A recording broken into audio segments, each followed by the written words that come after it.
இன்றைய இதமான காலை தென்றலில் அனைத்து அன்பு உள்ளங்களுக்கும் என் இனிய காலை வணக்கம். இன்று ஒரு குறள்.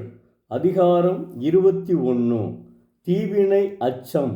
குறள் எண் 209.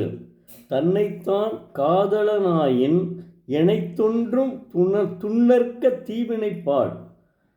தெய்வப்புலவர் திருவள்ளுவர், ஒருவன் தன்னை தன் காதல் செய்தல் உடையவனாயின் தீவினையாகிய பகுதி எத்துணையும் சிறியது ஒன்றாயினும் பிறர் மாற்றும் செய்யாது ஒழிக என்கிறார். தீமையானவைகள் தன்னை வந்து சேராமல் இருக்க வேண்டும் என்று விரும்புகிறவன் தன்னைத்தான் விரும்பி காதலித்து துன்பங்களிலிருந்து காத்து கொள்ள விளைபவன் பிறருக்கு துன்பம் செய்யாமல் இருக்க வேண்டும், பிறருக்கு தீங்கு செய்யாமல் இருக்க வேண்டும். தீவினை செய்யாதவனை துன்பங்கள் அணுகாது.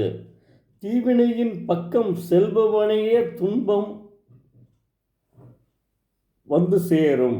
அதனால் தீமைகள் உண்டாகும்.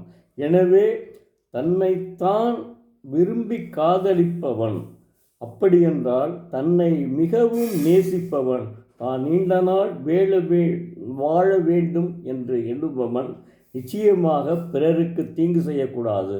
பிறருக்கு எத்தகைய தீங்கு கூட செய்யக்கூடாது.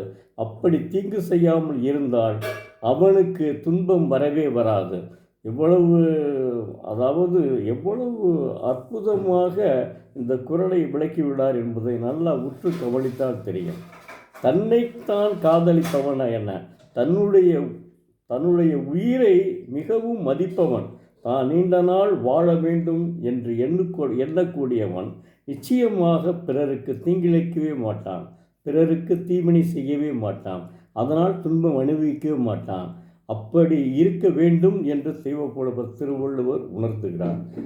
மாணவ செல்வங்களே, தினந்தோறும் ஒரு குறளை படித்து அதனுடைய அறிவு, அதனுடைய அன்பு, அதனுடைய கல்வி, அதனுடைய இன்னா செய்யாமை, அதனுடைய முயற்சியுடைமை, ஆழ்வினை உடைமை, இவைகளையெல்லாம் நீங்கள் தெரிந்து கொண்டால் நிச்சயமாக வாழ்க்கையில் நீங்கள் முன்னேறுவீர்கள். உங்கள் வாழ்க்கை வசந்த காலமாகும். இலையுதிர் காலமே ஆகாது உங்களுடைய வாழ்க்கை. உங்கள் வாழ்க்கை வசந்த காலமாகவே ஆகும். நீங்கள் எடுத்த பிறவி உங்களை நன்றாக அமைக்கும். நன்றி. நாளை மீண்டும் ஒரு குறளோடு உங்களை சந்திக்கிறேன்.